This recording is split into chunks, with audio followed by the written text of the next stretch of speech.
Сайн мэцхэн залуусаа та бүхэнд энэ өдрийн мэндийг хүргье. Өнөөдөр би та бүхэнд bench press буюу цэжин хөвтэй шахалтын техникийг үзүүлье гэж бодож байна. Цэжин хөвтэй шахалт хүн болгоны ерөнхийдөө хийх хамгийн дуртай асуудлууд нэг. Өнөөдөр би та бүхэнд зөв техникийг бол харуулъя гэж бодож байна. Тэгэхээр юу төрөнд эхний доороос дээшээ бол эхлэе. Эхний байшил бол хөдний байшил. Тэгэхээр хөөд хүмүүс чинь хөдөө хөдөлгөөнийг ойрхон тавих код бас байгаа. Эргээд бол ингээд бол гими яагаад байгааг арай жоо өргөн тавьснараа өөрөө чинь одоо тэмцвэрчин илүү сайн олдогдсон шүү дээ.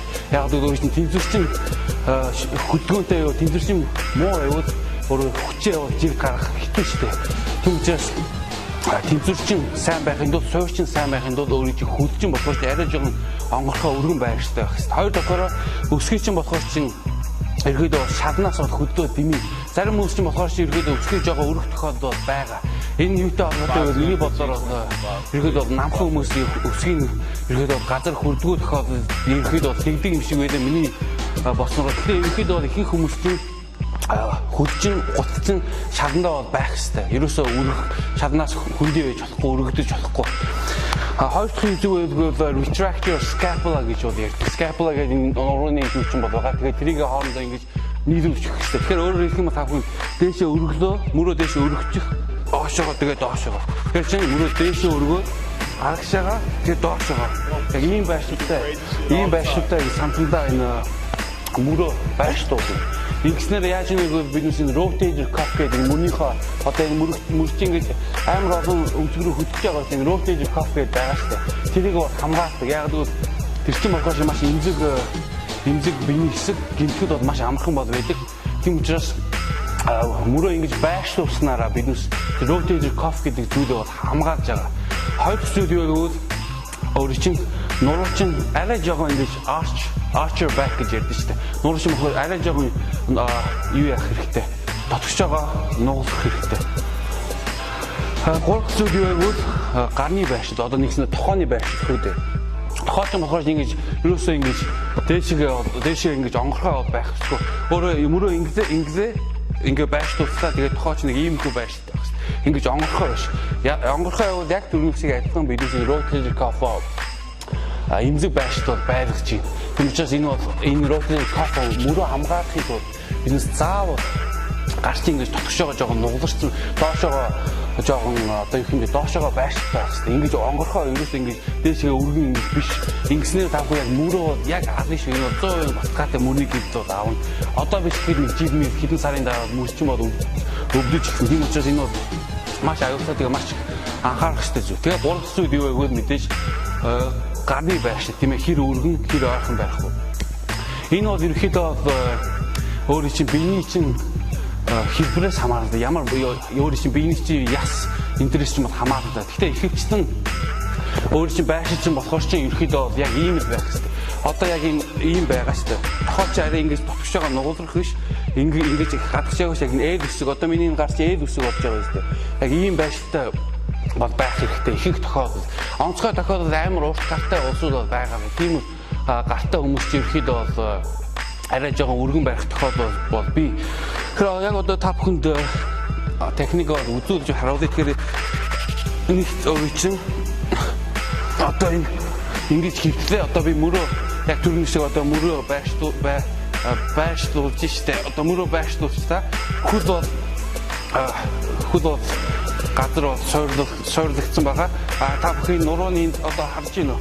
Гар харж байгаа. Энэ цаа байгаа даа. Гар харж байна уу? Энэ цаа байгаа даа. Яг нуруугаа ингэж гадагшаага нугаларч өглөө мөрөө байршлуулчихлаа. Тэгээд станкоо авлаа. Тэгээд дээшээ яалаа. Яг түрүүнийхтэй адилхан дээшээ явахдаа ялаа төсвөртэй доошоо буулгахдаа контролдож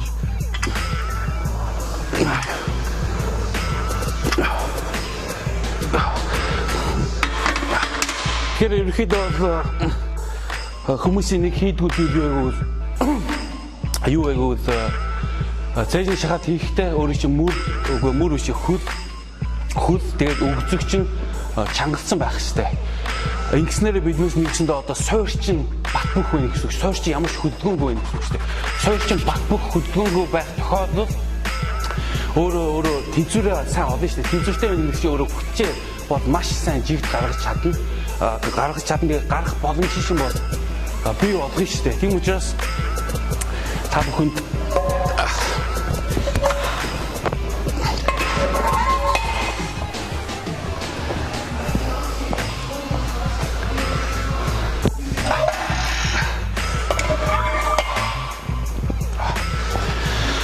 та бүхэнд сүүлийн удаа харуулъя тэгэхээр эхний зүйл юу вэ гэвэл хөвтэй мөрөө байршуулдаг хөл бол газар бол сойрлуулсан байгаа. Тэгээ одоо би өгцөгөө авчирсан хөдний булчингаа чангалтсан байна шүү дээ. Одоо миний сойр бол маш батбөх болоо. Хамаг бий бол чангалтсан байна. Ялангуяа хөдний булчин бол чангалтсан байгаа. Тэгээ өгцөгөө авчиад нуруугаа нугалцсан.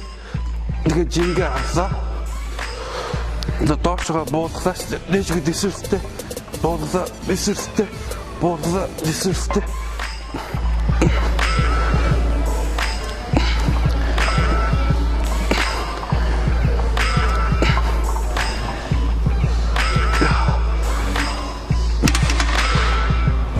Тэгэхээр ерөнхийдөө цэжний хөвтөж яхны техник бол нэг иймэрхүү бол байгаа. Тэгээд мэдээж хамгийн сүүл би та бүхэн бол мэдээж амьсгаагаа зүү ах хэрэгтэй. Ерөнхийдөө их хүмүүс чинь амьсгаагаа ерөөсөө авдаггүй ерөөсөө нэгсэн амьсгаагаа түгжээж чахаад байдаг. Байнгын түгжсэн чахаад байдаг. Тийм учраас ерөнхийдөө амьсгаагаа байн зүү ах хэрэгтэй. Ягаад гэвэл амьсгаа бутан чинь оксижен хэрэгтэй. Бутан чинь агаар хэрэгтэй шүү дээ. Хүмүүсээс амьсгаа ерөөсөө байнгын түгжээстэй байж чадахгүй. Дасгалаа хийж яхаа түгжээд амьсгаа гаргаад repetition буюу шахалт болгонд болох хэрэгтэй. Тэгэхээр өнөөдөр имчнээ рүүгээр дуусгая. Тэгээд дараачийн дасгалын техникаар болсон цувралдаа уулзцай залгасан.